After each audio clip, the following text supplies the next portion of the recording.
जोपर्यंत चंद्र आणि सूर्य आहे तोपर्यंत डॉक्टर बाबासाहेब आंबेडकरांचं संविधान कोणीही बदलू शकत नाही, देवेंद्र फडणवीसांचं स्पष्टीकरण। सुनेचा हक्क सासऱ्यांनी नाकारला, अनेकांच्या जाती काढून झाल्यावर घरातच भांडणाचा विषय काढला, आता काय बोलावं असा प्रश्न तमाम पुरोगाम्यांना पडलाय। आशिष शेलारांची ट्विटरवरून शरद पवारांवर टीका।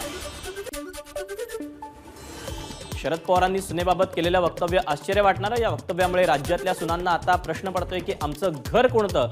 रुपाली चाकणकरांचं वक्तव्य।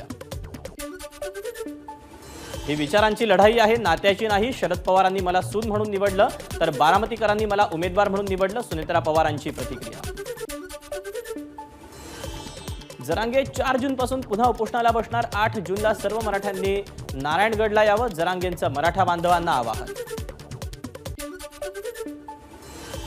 3 दिवसात पारा 40 पार जाणार, हवामान विभागाचा अंदाज। मध्य महाराष्ट्रातील कमाल तापमान 37 अंशांवर असून पुढील 3 दिवस ठाणे, नवी मुंबई आणि रायगडमधील काही परिसरात कमाल तापमान 39 ते 40 अंशांच्या वर जाण्याची शक्यता। राज्यात 1059 लाख मेट्रिक टन ऊसाचं गाळप पूर्ण। यंदा कोल्हापूर विभागानं सर्वाधिक 240 लाख मेट्रिक टन गाळप पूर्ण करत घेतली आघाडी।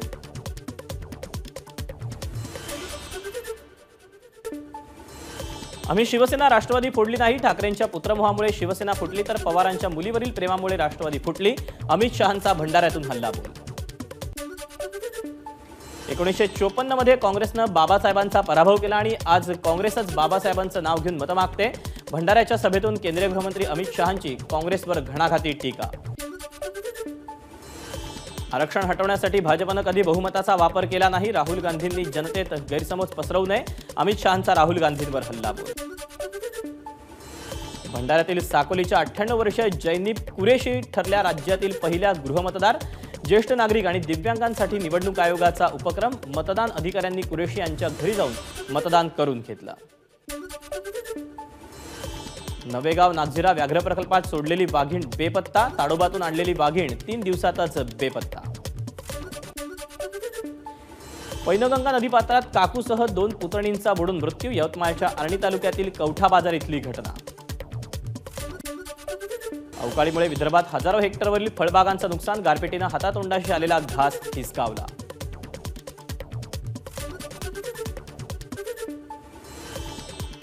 डॉक्टर बाबासाहेब आंबेडकरांच्या जयंतीनिमित्त छत्रपती संभाजीनगर शहरातील बाबासाहेबांच्या 11 पुतळ्यांवर हेलिकॉप्टरनं पुष्पवृष्टी, शिवाय महात्मा फुलेंच्या आणि छत्रपती शिवाजी महाराजांच्या पुतळ्यावर देखील पुष्पवृष्टी।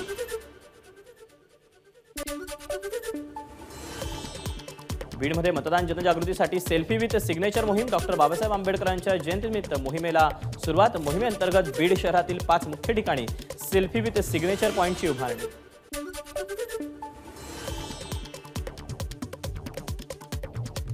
20 एप्रिलला परभणीत मोदींची सभा, माझ्या प्रचारासाठी पंतप्रधान मोदी परभणीत येणार, महादेव जानकरांची माहिती।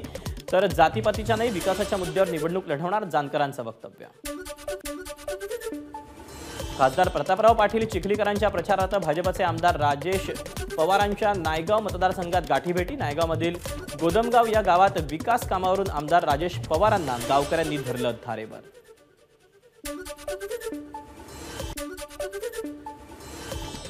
आणि यानंतर पश्चिम महाराष्ट्रातल्या बातम्यांचा घेऊया वेगवान आढावा। पुणे जिल्ह्यातील महायुतीच्या 3 उमेदवारांच्या एकत्रित प्रचार। सुनेत्रा पवार, आढळराव आणि मुरलीधर मोहोळ यांचा एकत्रित प्रचार। मार्केट यार्ड परिसरात रॅली काढून व्यापाऱ्यांसह नागरिकांशी संवाद।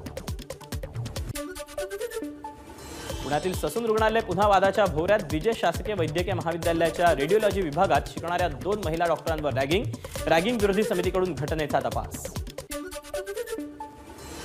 कोल्हापुरातील करवीर निवासिनी अंबाबाई देवीचं गाभाऱ्यातून दर्शन आज आणि उद्या बंद।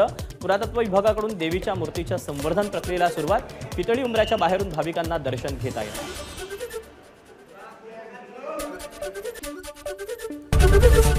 एबीपी माझा, उघडा डोळे बघा नीट।